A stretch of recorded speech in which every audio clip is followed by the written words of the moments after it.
Hey guys, it's Kine. Alright, so I wanted to do an in-depth foundation routine video for you guys. By that I mean I'm gonna go over my sort of initial steps to my makeup process, my brow blocking, my foundation, highlight, contour, powder, and brows. All of the base stuff that pretty much more or less stays the same look to look that I do. The face is like my favorite part of doing makeup. I love to look at just gorgeous, gorgeous skin, which I never have. I'll leave the eyeshadow and other finishing touches to another video. Today I just want to focus on the skin. So let me just pose for some before pictures for the thumbnail.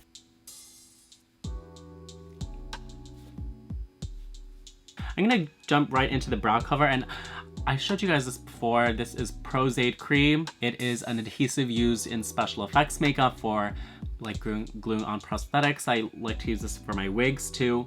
I've been using this on my eyebrows for years now. I used to use glue stick in the past, but I just found that when I sweat a lot, the glue would like pop up and be crunchy and just not hold up to sweat, but Aide really stays down throughout the night.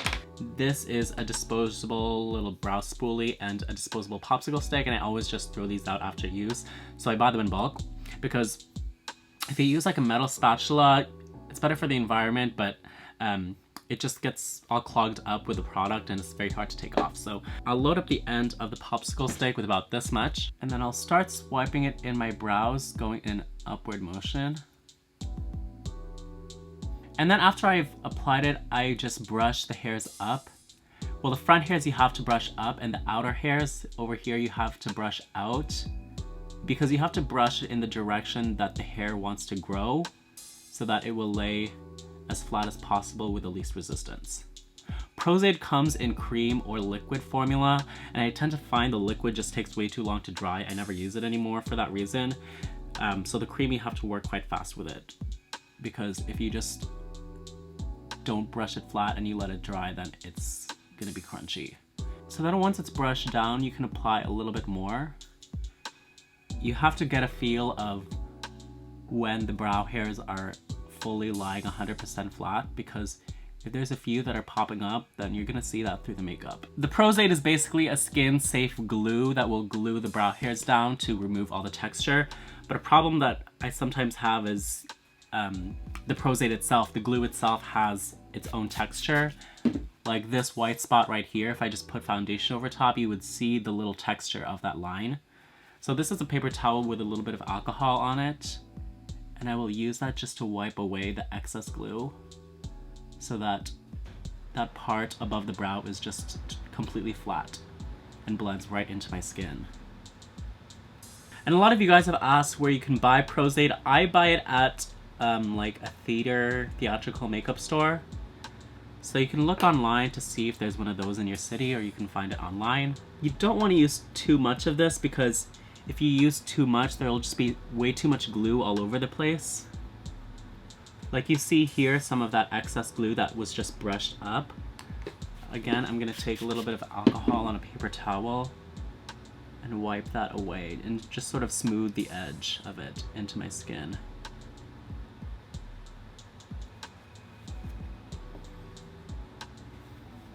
We have to set the glue because there is still a little bit of moisture here. Even though the glue has dried, it's now clear. I can feel a bit of tackiness. And so this is Coty Airspun loose powder.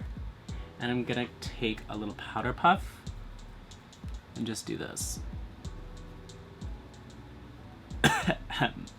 I'm gonna cover things up with foundation now, and I love the Mack full coverage foundation. There's basically 3 different types of foundation. There's powder foundation, liquid foundation, and like a cream pot foundation, where this would be that cream formula because it's not runny like liquid, but it is still a wet formula, I guess you could say. So I pick it up on a kabuki brush, which is just a brush that has a really flat top. You want something dense. And then you can just stipple it onto the face like that.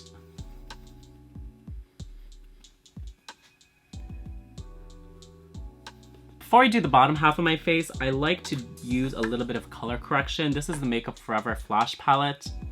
And I like to take that little sort of salmon color on a small concealer brush. Do you see how even though I've shaved right down to the skin, there's still a little bit of grayness around my mouth.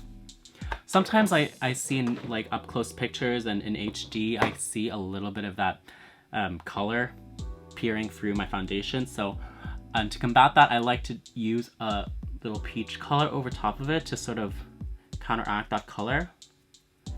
You know, foundations these days are already so full coverage that you really don't need to cake on as much makeup as you think.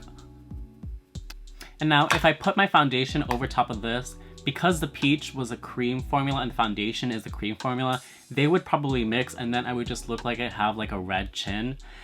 So you need to put a layer of powder in between those two so that they don't mix. So set that with powder. And then you can go in with foundation over top.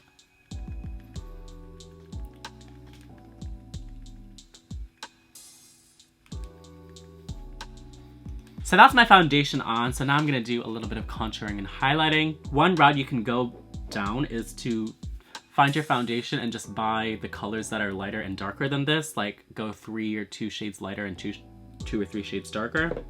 This is the Makeup Forever, not sure what this is called, but this is a palette of some different concealers or foundation colors, so you can see it goes from the very light to the very dark. And I've really been loving this because I can just go in between and mix and match. I'll go right underneath my eye.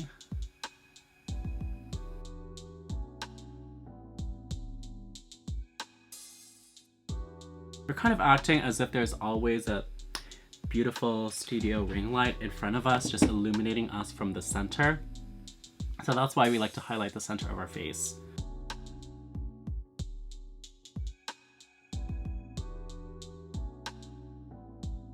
So let's blend that out, and I just like to use the same brush that I've used for my foundation. If you're curious, by the way, this brush is from Morphe. It's the M439.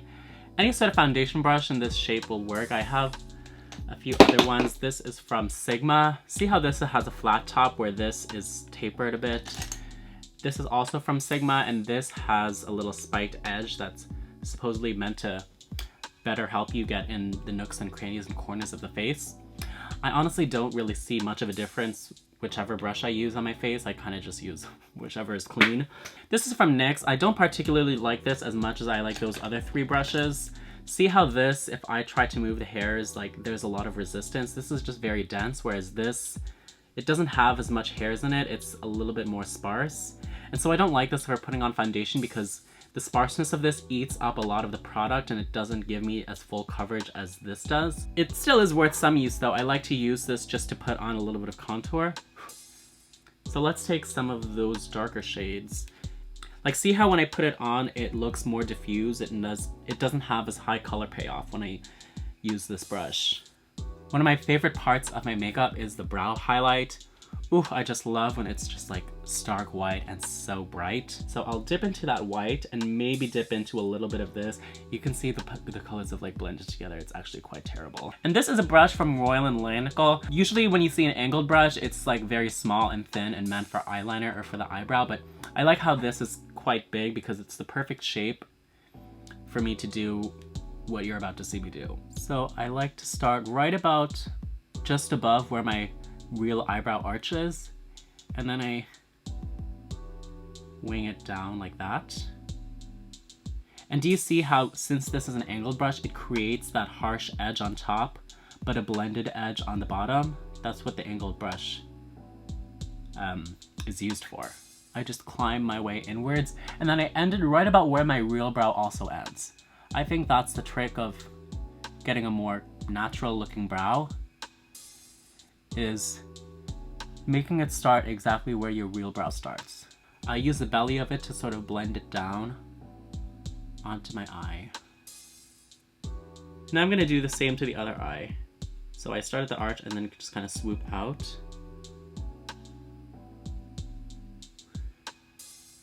And then build my way back down to the beginning. I'm gonna go in with another angled brush. And this is sort of the more traditional angled brush that you'll see out there. This is a Mack.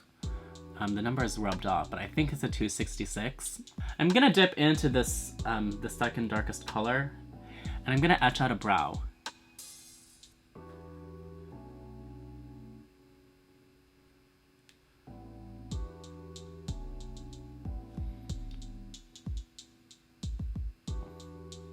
And so because of what we did in the step before this, it makes the brow very easy because you just have to follow that line. This entire part of the brow I just etch out with concealer.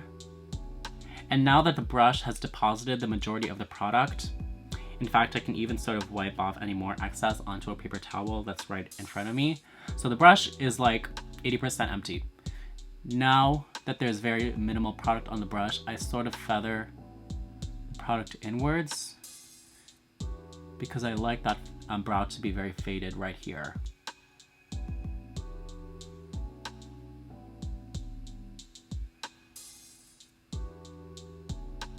So for the nose contour, I'll use this purple angled brush, which if I hold it side by side, you'll see is sort of like if this is the daddy and this is the baby, this is like the adolescent brother. I don't want to go too dark.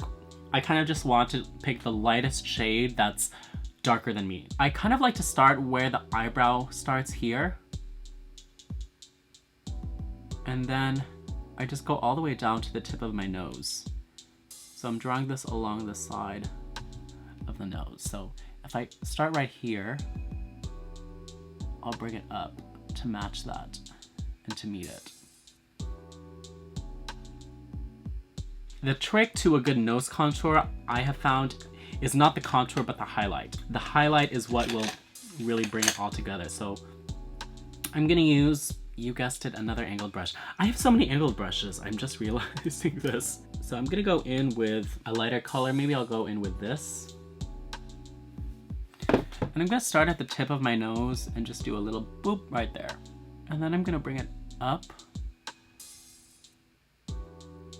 And I don't want my nose highlight to be so skinny and tiny because I really think that's unrealistic, and I just want to look like I have a beautiful nose, you know? I don't want to look like I can't breathe. So I actually go side to side with my angled brush like that, making it a little bit wider as I go up until I've reached the forehead. If you go too wide, if you add too much highlight, you can always combat it with more contour. And now I don't want to leave just this really exaggerated tip, so I am gonna stipple over it a bit to just soften it. Right, and that's how I do my nose contour. So now I'm gonna set the face with some translucent setting powder on another powder puff.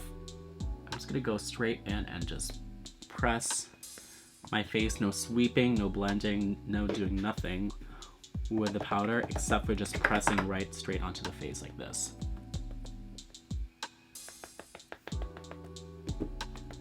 I'm gonna take a large powder brush that looks like this.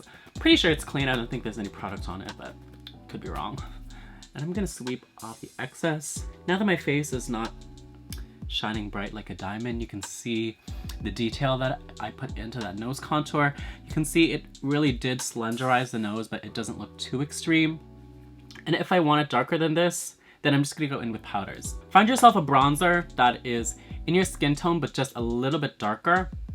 It should be matte, it should not be shiny. There are shiny bronzers that are meant for adding the glow to the skin, and there are matte bronzers that are just meant for adding the look of being out in the sun, a little bit of a suntan. So I'm taking this and I'm gonna take it on. This is actually meant to be an eyeshadow brush, but I like the width of it. I like how it's very soft and tapered. And so I can actually use it to intensify that nose contour just by going in the same lines that I was using before. But now instead of creams, I'm using powders. This is a contouring brush. See how it's shaped?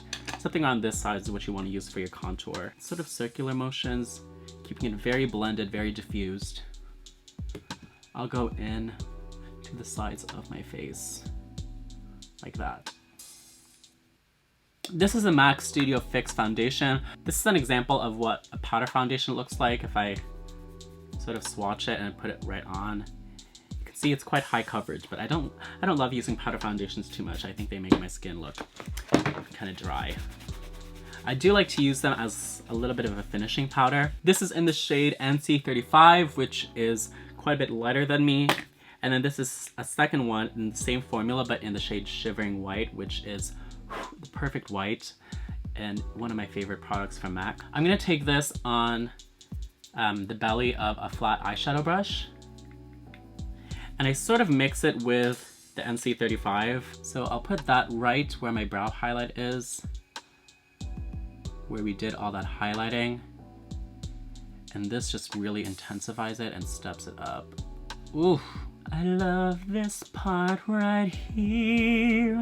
It just makes the brow look like so much more defined, like you just are forced to do this as a chemical reaction of putting the white highlight on your face. I don't really want my nose contour to be as stark as this white up here, so I am just gonna go in with the NC35.